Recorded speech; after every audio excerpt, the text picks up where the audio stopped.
The air on Draven's Gate always carried a mix of dust and heat. The two suns hung low in the crimson sky, spilling light over the long streets that wound through the trade district. Metal stalls lined the road, each stacked with goods from across the galaxy, crates of dried fruit from the inner worlds, engine parts stripped from old warships, and strange glowing plants kept alive in sealed glass jars. Traders called out their prices in rough voices, trying to be heard over the noise of the crowd. Mark moved through the market slowly, one hand resting on the strap of the old shotgun slung over his back. His boots crunched against the dry grit scattered across the metal walkway. He had been here many times before. Draven's Gate was where jobs were found, information was traded, and trouble was easy to stumble into. He usually kept to himself, buying what he needed and leaving before anyone asked too many questions. Today felt no different at first. He stopped to look at a box of mechanical filters, then passed a table covered in silver coins stamped with alien faces. Around him, the mix of voices and languages blended into a single restless hum. But as he turned the next corner, the sound shifted. The market noise was still there, yet underneath it came something else, the sound of a crowd gathering in one place, their voices sharper, more eager. Curious, Mark followed the noise. It led him toward the central square, a wide open space where the biggest sales and events were often held. A group of traders had formed a circle in the middle. People were pushing in to see what was happening, their expressions a mix of excitement and impatience. Mark stepped closer, his eyes narrowing as he spotted the reason for the attention. In the center stood a tall merchant in a long brown coat, his hands resting proudly on a short iron post set into the ground. Chained to that post was a young alien girl. She was thin but stood straight, her silver eyes scanning the crowd with calm focus. Her hair was the pale color of frost, and a faint shimmer moved across her skin when the sunlight touched it. The metal cuffs on her wrists were connected by a thick chain to the post, keeping her from moving more than a few steps. Mark stopped at the edge of the crowd, his jaw tightening. It was not unusual for traders here to deal in living beings. Draven's Gate had few laws to stop them, but he never liked seeing it. The way the merchant was talking made it worse. Rare find, the man announced loudly from beyond. The Orion Spur, strong, healthy, obedient. Today, you have the chance to take her for yourself. The crowd murmured, some calling out questions about her skills, her endurance, where she came from. The merchant grinned as he answered, his words meant to make her sound valuable like a piece of machinery. Mark's eyes met hers for a brief second. That was when it happened. A voice touched his mind, faint and unsure, like a whisper carried on. The wind dot helped me. Mark's fingers curled slightly against the strap of his shotgun. He looked around quickly. No one else seemed to notice anything. The merchant kept speaking, his voice rising, while a few men in the front laughed and shouted offers. Then the merchant raised one hand. And to prove her worth, we will give you a demonstration, he said, looking around the square. Right here?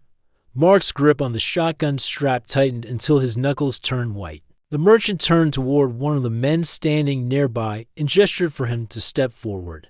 The man grinned and moved closer to the chained girl. The silver-eyed alien didn't flinch, but Mark could feel her gaze on him again. The same quiet voice echoed in his mind, please. The crowd was pressing in tighter now, eager to see whatever the merchant planned. The man chosen for the demonstration reached out toward the girl's arm. Mark took one step forward. The noise of the market faded for him, replaced by the steady beat of his heart. He didn't fully understand why, but he knew one thing. He was not going to let this happen. His mind worked quickly, measuring distance, counting how many people were between him and the center of the square. The man's hand was almost at the girl's arm when Mark stopped moving. He was not close enough to act yet. Not here. Not with this many eyes watching. But in that moment, a decision was already forming in his mind.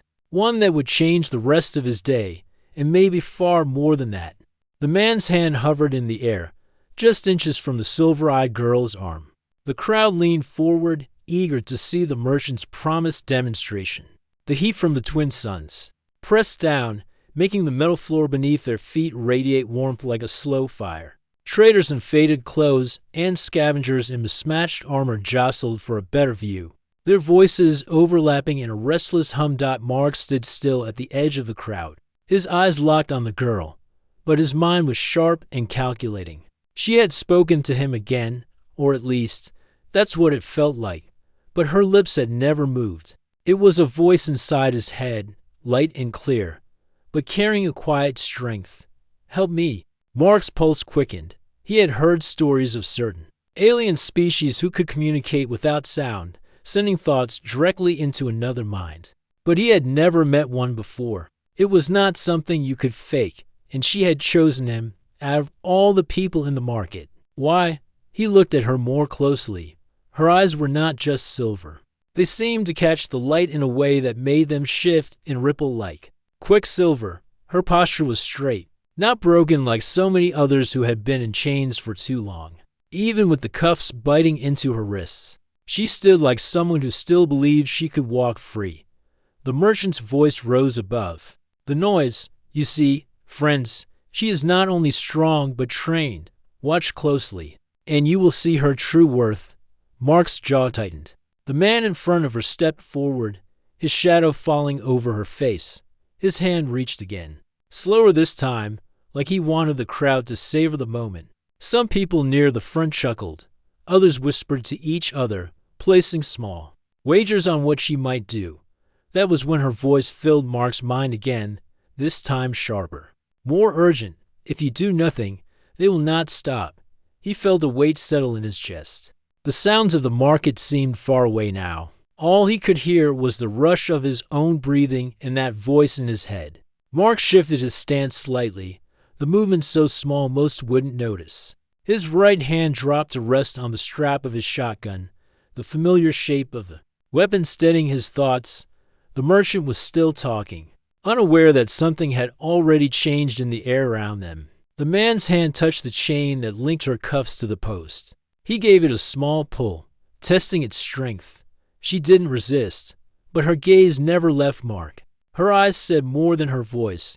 They carried a question, and maybe even a challenge. Was he the kind of man who walked past trouble and pretended not to see, or was he the kind who acted? Mark's shoulders tensed. He knew himself well enough to know the answer. A shout came from somewhere in the back of the crowd. "Get on with it," someone called, their voice impatient. Others murmured in agreement. The merchant nodded at the man holding the chain, signaling him to continue. Mark moved forward. It was only a step, maybe two, but it was enough to put him just inside the outer ring of the crowd. A few people noticed and glanced his way. His boots made a dull, heavy sound on the metal walkway. The man holding the chain didn't notice. His attention was fixed on the girl. The merchant smiled broadly, holding his hands out as if presenting a prize. "Ladies and gentlemen," observed. Mark's eyes swept the area. There were 3 men with rifles leaning casually against nearby stalls, their faces marked with the merchant's symbol, likely his hired guards. Another 2 stood closer to the platform, hands resting on short-range shot batons. And then there was the man with the chain, who seemed far too pleased with himself. The girl's voice came again, but softer this time. "They will follow if you take me." Mark's mouth twitched into a grim half-smile. Under his breath, he answered, "Let them." It wasn't loud enough for anyone else to hear. The girl's head tilted slightly, as if she had caught every word. The merchant clapped his hands once. "Begin." The man holding the chain stepped forward, yanking it sharply to pull her closer. The crowd murmured, leaning in for a better view. Mark's left hand tightened on the shotgun strap, his right hand twitching slightly as he measured the distance between him and the center. He could close the gap quickly if he had to, but once he moved, there would be no turning back. The girl's gaze didn't waver. Even as the man pulled her, she kept her eyes on Mark, as if willing him to act. The merchant's voice rang out again, but Mark wasn't listening anymore. His focus narrowed until all he saw was the chain, the cuffs, and the calm defiance in those silver eyes. And deep inside his mind, he made his decision. The man holding the chain gave it another sharp pull. The alien girl stepped forward, the metal cuffs clinking against each other. The crowd leaned closer, their voices rising like the sound of restless tide. Mark had seen enough. His left hand slid from the shotgun strap. In one smooth motion, he gripped the weapon and swung it forward, the warm metal barrel catching the sunlight. The sound of it leaving his back was quiet, but the weight of the movement carried across the square. A few people noticed and turned to look at him. Their conversations faltered. Mark stepped forward again, moving through the last row of onlookers. His eyes stayed fixed on the man with the chain. The merchant had just opened his mouth to speak when a sudden boom shattered the air. Mark had fired into the sky. The shotgun's roar echoed against the metal walls of the market buildings, bouncing through the narrow streets like thunder in a canyon. The twin suns seemed to burn hotter for a moment as everyone froze in place. Dust drifted lazily down from the roofs, shaken loose by the sound. The man with the chain flinched hard and stumbled back, his eyes wide. The alien girl didn't move. And she just kept watching Mark. The crowd went silent, their earlier excitement replaced with uncertainty. Mark's voice cut through the stillness. "No one touches her." His words were calm, but carried a weight that made them sound like they left no room for argument. The merchant blinked at him, his expression twisting into something between anger and disbelief. "You have no right to interfere," he said, his voice louder than before as if to regain control of the situation. "This is legal here. She is property, and I am within my rights to—" "Not anymore," Mark said, stepping closer. The merchant's eyes narrowed. "You think you can change the law with that weapon?" Mark didn't answer. He kept walking until he stood just a few paces away from the girl. His shotgun was held low, but his stance made it clear he was ready to use it again. A ripple of movement passed through the crowd as three men with rifles began to approach from the side. They were simple armor plates over dark tunics, and each had the merchant's symbol painted in white across the chest. Their steps were slow but deliberate, their eyes locked on Mark. The merchant's tone turned cold. "You are outnumbered. You are far from home. If you walk away now, no harm will come to you. But if you stay—" Mark's gaze didn't leave the guards. "If I stay, you'll find out how many rounds this shotgun can fire before it runs dry."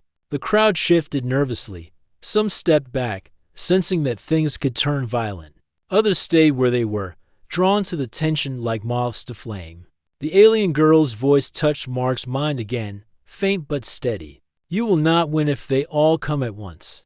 Mark tilted his head slightly, answering under his breath. "I don't need to win. I just need to get you out of here." One of the guards raised his rifle slightly, and Mark reacted instantly. His shotgun came up, and the man froze, realizing he was already in Mark's sights. The two other guards hesitated, their eyes darting between each other. The merchant raised a hand to stop them. "Easy. Let's not ruin the market with needless blood." Mark took another step forward, placing himself between the girl and the merchant. He pointed the shotgun's barrel slightly toward the ground, but kept his finger near the trigger. "Unkind her," he said. The merchant's smile returned, but it was tighter now. "You think you can just walk in here, make demands, and leave, even if I let her go? She will not be safe. The moment you step outside this square, the city will swallow you both. Then I guess we'll just have to see who swallows who." Mark replied. For a moment, the two men stared at each other, the air between them heavy and still. Then the merchant gave a small nod toward the man with the chain. The chain rattled as the man hesitated, looking unsure. Mark took a single step closer, his shotgun rising again ever so slightly. That was enough. The man dropped to one knee and unlocked the cuffs. The alien girl rubbed her wrists but kept her eyes on Mark. Her voice in his mind was softer now. "Why are you helping me?" Mark's answer was simple. "Because no one else will." The chain clattered to the ground. Mark turned to leave, motioning for her to follow. The crowd parted slowly, a mix of fear and curiosity in their faces. The guards stayed still, watching them pass. The merchant didn't call out or order them to stop, at least, not yet. But Mark knew this wasn't over, not by a long shot. The market was still as Mark and the alien girl stepped forward. The chain lay forgotten on the ground, and the crowd opened a narrow path for them to pass. Mark kept his shotgun ready, his eyes scanning every face. The girl followed close behind, her silver eyes moving quickly from one side of the square to the other. They had taken only a few steps when Mark noticed movement at the edge of his vision. On the left side of the square, 3 of the merchant's guards were slipping into the crowd, spreading out as if trying to circle them. On the right, 2 more were pushing their way forward, their hands resting on weapons. The girl's voice brushed against his thoughts again. They are closing in from both sides. I see them, Mark murmured without turning his head. The air in the market shifted. People began to step back, sensing that something was about to happen. Stalls that had been busy moments ago were now abandoned by their owners, and the sound of bargaining had vanished. Only the slow shuffle of boots and the clink of armor remained. Mark moved toward the nearest alleyway, knowing they needed to get off the open square. But as they reached the mouth of the alley, 2 more guards appeared there, blocking the way. They carried short rifles and wore the same chest plates with the merchant's symbol painted on them. The alien girl stopped behind him, her voice calm but firm in his mind. They are trying to trap us. If they close the circle, there will be no clear path. Mark's eyes darted from one street to another. Every escape route seemed to be filling with armed men. The merchant himself was still in the center of the square, but he was no longer speaking. His smile was gone, replaced by a cold look that made it clear he had no intention of letting them leave freely. Mark turned slightly, speaking low so only the girl could hear. Stay close. Don't run unless I tell you. The guards began to move in, their steps slow but certain. Each carried their weapon in a ready position, though none had fired yet. The crowd had pulled far back now, leaving a wide open space around Mark and the girl. One of the guards on the left called out, "Put the weapon down and hand over the girl. Walk away, and you'll live." Mark didn't move. His shotgun stayed steady in his hands. "You'll have to try harder than that." The guard's eyes narrowed, and he took a step forward.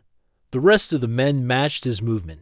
Closing the space between them and their target, Mark's mind raced. He could fire now, but there were too many to drop before they rushed him. He needed a way to break the circle and get into the maze of side streets. Then the girl spoke again in his mind, her voice sharper. "If I give you an opening, can you take it?" Mark didn't look back at her. "What kind of opening?" "One they won't see coming." Before he could answer, one of the guards on the right lunged forward. Raising his rifle, Mark reacted instantly. Swinging his shotgun and firing once, the blast tore into the ground near the guard's feet, sending shards of metal and dust into the air. The man stumbled back, blinded for a moment. It was the signal the girl had been waiting for. She raised her hand slightly, her eyes glowing faintly. A ripple moved through the air around them, almost invisible, like heat rising from a road. The guards paused, looking around in confusion. Mark felt it too, a faint vibration in the ground, like something large moving just below the surface. Then, with a sharp cracking sound, one of the nearby stalls collapsed as its support beams buckled. The heavy metal frame crashed to the ground between 2 groups of guards, cutting the circle in half. Mark didn't waste a moment. "Move," he barked. They sprinted toward the gap, boots pounding against the metal street. The closest guard shouted and raised his weapon, but Mark swung his shotgun and fired again, forcing him to dive for cover. The 2 of them slid past the broken stall and into a narrow side street. The noise of the square faded behind them, replaced by the echo of their own footsteps. But the chase wasn't over. From somewhere behind, the merchant's voice rang out, cold and sharp.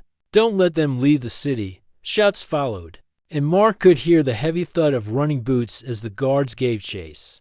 The alley twisted and turned, its walls lined with rusted pipes and flickering light panels. Mark led the way, checking every corner before turning it. "They'll try to cut us off ahead," he said over his shoulder. "Then we must be faster," the girl replied in his mind. They burst out of the alley into another street, this one wider and busier. Traders looked up in surprise as the pair raced past. Some quickly pulled their goods aside, others simply stepped back to let them through. Mark spotted another narrow lane on the far side and aimed for it, But as they neared it, two more guards appeared from the shadows, blocking the way. Mark skidded to a halt, raising his shotgun. The guards didn't move. They knew he couldn't fire without slowing down long enough for the others to catch him. Then the girl stepped in front of him. She raised her hand, and the air shimmered again. The light in the lane bent strangely, making the two guards blink and look round in confusion. It was only a few seconds, but it was enough. Mark shoved forward, knocking one guard aside with his shoulder while keeping the other at bay with the shotgun's barrel.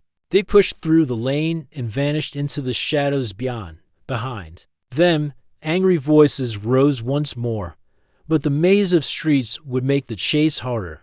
For now, they had slipped away. Mark glanced at the girl as they ran. "That trick of yours," he said between breaths. "We're going to need it again." "You will have it," she answered, "but not forever. My strength has limits." "Then let's make sure we're out of here before that happens," Mark said. They kept moving, deeper into the city's winding back streets, with trouble still closing in from every direction. The narrow back street twisted sharply to the left, then dropped into a slope that ended in a wider road. Mark's boots hit the ground hard as he and the alien girl ran side by side. The sound of their footsteps echoed between the rusted walls. But behind them came another sound, the steady, relentless pound of many boots following in pursuit. "They're still on us," Mark said, glancing over his shoulder. "I can sense them," the girl's voice answered in his mind. "More than 10. Some are ahead, trying to block the way." Mark slowed just enough to scan the street ahead. The road led straight toward the distant city gates, but it was long and open. If the guards reached a good firing position, there would be no cover. "We need to stay moving," Mark muttered.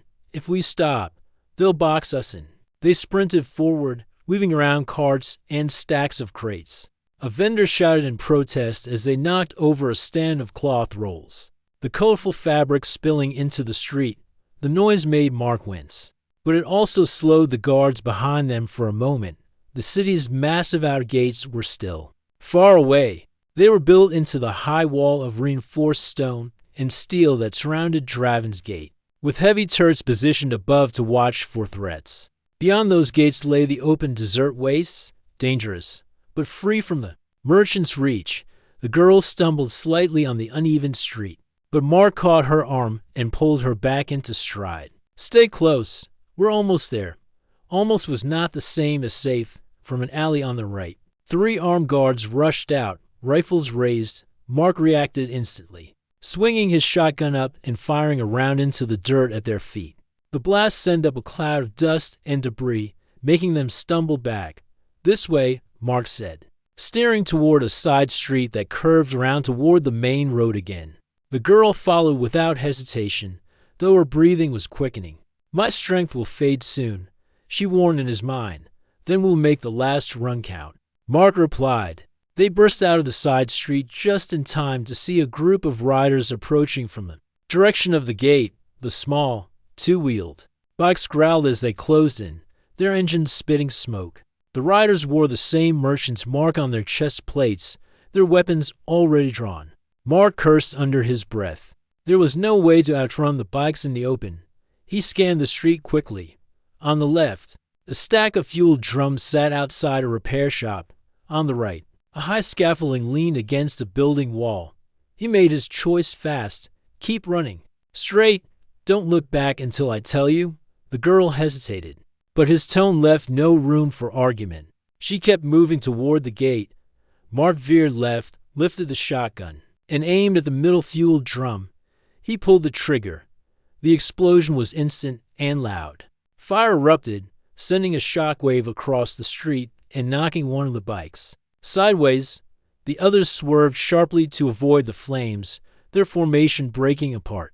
The crowd in the area screamed and scattered, creating even more chaos. Mark ran back and to step beside the girl, the heat of the blast still burning against his face. "You could have warned me about the fire," her voice said in his mind. "You told me not to make you look back," he answered without slowing. They were less than 100 meters from the gate now. Mark could see the tall steel doors, slightly open for traffic, but the guards there had noticed the commotion. Two of them stepped forward, rifles in hand, clearly intending to block the way. Mark fired another shot, aiming low to hit the ground just in front of them. The impact sent up sparks, making them step back instinctively. It wasn't enough to stop them completely, but it gave Mark and the girl the space they needed to push forward faster. Her voice urged in his head.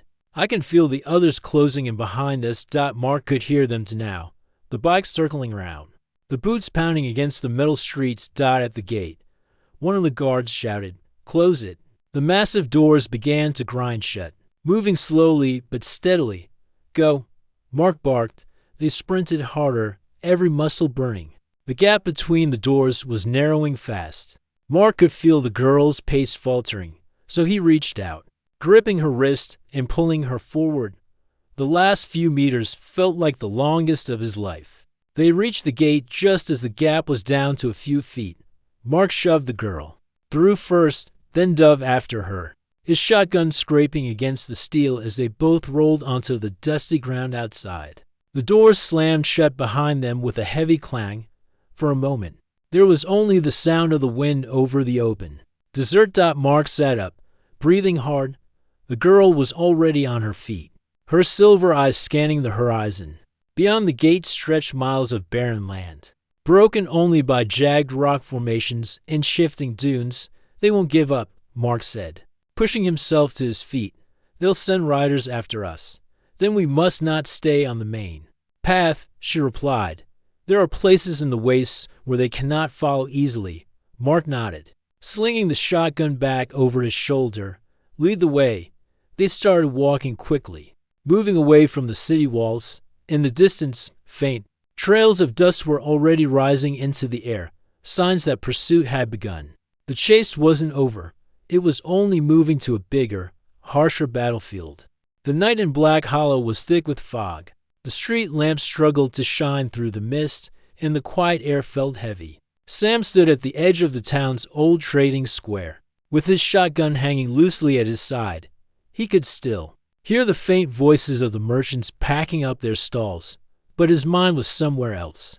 Mira was inside the small brick warehouse at the end of the square. They had taken her there after the failed attempt in the marketplace. The group that wanted to harm her had been scattered when Sam fired into the air, but they were still dangerous. He knew they would try again, and this time they would not be so careless. Sam was not alone. Behind him stood 3 townsfolk, all carrying whatever weapons they could find. Jacob, the old smith, had a heavy iron hammer. Leela, the herbalist, held a staff carved from oak. Even young Ben, barely 20, had brought a rusted pistol. They all shared the same look, wary but determined. You sure about this? Jacob asked in his deep voice. Sam nodded. They won't stop. If we leave her here alone, she's done. 4. We need to move her somewhere safe before dawn. Leela glanced toward the warehouse. The old rail tunnels. No one goes there anymore. Too dangerous. But that's why they won't find her. It was risky. But Sam knew she was right. The tunnels stretched for miles beneath the town, built long before most people here were born. If they could get Mira inside without being seen, it might give them a real chance inside the warehouse. Mira sat quietly on a wooden crate. Her wrists were free now, but the marks of the ropes were still faint on her skin. She looked up as Sam entered, her eyes sharp and questioning. They will come back, Sam said simply. We have to move now. Mira stood without a word. She still did not speak much of their language, but she understood danger. Her gaze lingered on Sam for a moment before she picked up a small cloth bag, her only possession, and stepped toward him. The group moved quickly through the side streets. The fog covered them, and their footsteps were quiet against the cobblestones. Every now and then, Sam would glance back, checking the shadows. He knew someone could be watching. When they reached the old station, it looked even more abandoned. Then he remembered. Rusted metal beams leaned at strange angles, and weeds pushed through cracks in the ground. A broken sign still read Black Hollow Central, its letters fading. Jacob used a crowbar to pry open the heavy metal hatch leading into the tunnels. A stale smell of dust and old oil drifted up. Stay close, Sam told Mira as they descended. The narrow iron stairs, The tunnels were cold and silent, the only light coming from the flickering lanterns Leela had brought. The sound of water dripping somewhere in the darkness echoed strangely. They walked for what felt like hours, their boots crunching against gravel. Finally, they reached a side chamber, an old maintenance room with thick walls and a single metal door. It was small but dry, with an old bench and some crates. "This will do for now," Sam said. "We'll bring supplies tomorrow." Mira looked around slowly, then stepped closer to Sam. She touched her chest, then pointed at him. Her expression was not fear this time, it was gratitude. Sam gave a short nod.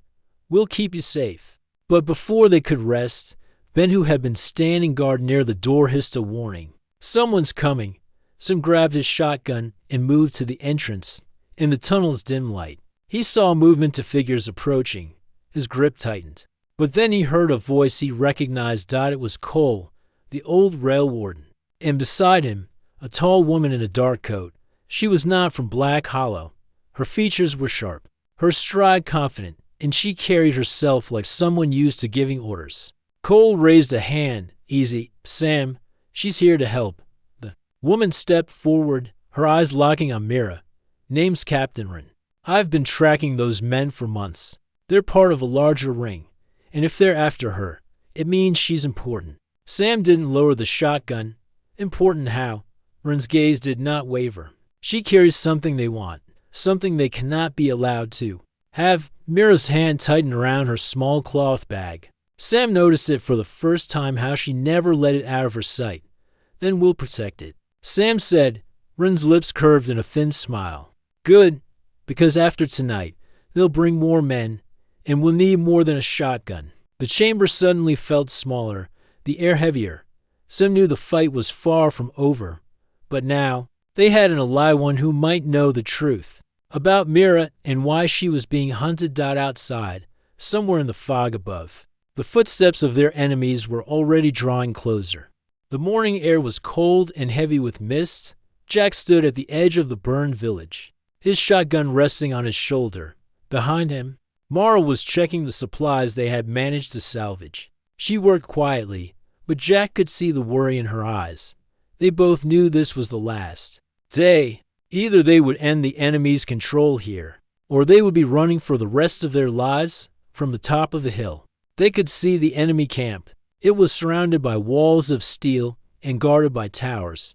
Inside were hundreds of the alien slavers and their human collaborators. The camp was where they kept the captives before shipping them off to distant worlds. Jack had counted 20 prisoners last night through his scope. Mara's own people were among them. "We have one chance," Jack said as he adjusted the strap on his gear. "Once we start, there's no going back." Mara stepped closer and looked into his eyes. "Then we make it count." They moved down the hill, sticking to the shadows and tall grass. Jack carried the shotgun in his hands now, ready for whatever came next. Mara had taken a rifle from one of the enemy soldiers they had defeated earlier. She carried it with the calm focus of someone who had no intention of missing a single shot. When they reached the outer fence, Jack pulled out a small device he had taken from a supply crate 2 days ago. It was an alien tool, thin, metallic, and shaped like a claw. Mara watched as he pressed it against the fence. The energy shimmered for a moment before the section of the fence dissolved into dust. They slipped inside.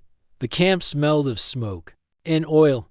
Machinery roared in the distance, and loud voices echoed between the steel buildings. Jack and Mara moved quickly, avoiding open spaces. They stopped behind a stack of crates when they spotted 2 guards patrolling.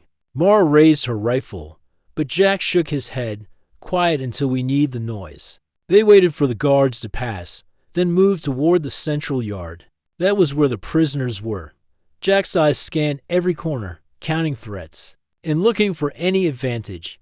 He saw the cage's long rows of metal bars, and inside them, the prisoners sat in silence. Many looked weak and tired, their faces pale from days without proper food. One of them saw Jack and Mara and gasped softly.